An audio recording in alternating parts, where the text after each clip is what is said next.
Putra TV. Halo guys, hari ini kami mau pikat burung kutilang di area pemakaman.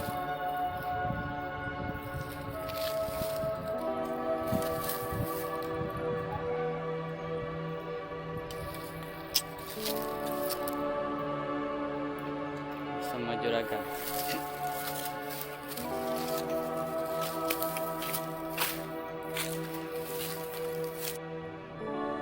Oke guys, kita mulai.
Burundu dah Pak. Perundu. Sige. Kailan ni Pak Antang?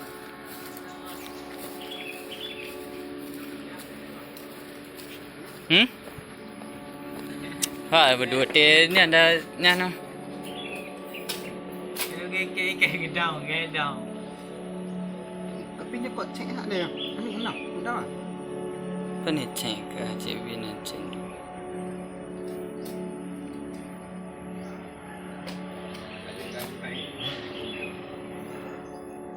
Nah, dia aja.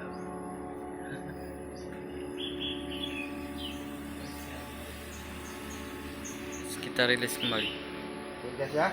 Kita udah bersih bulunya, kita rilis balik. Karena bukan target ya. Waduh, bahaya guys. Kau mak tayo tak tutup dah guys. Aduh guys. Kasihan dia. Ya. Kasihan dia. Karena bulunya masih ini. Kakak aku. Aduh.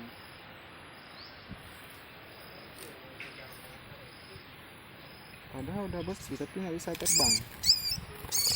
Ih.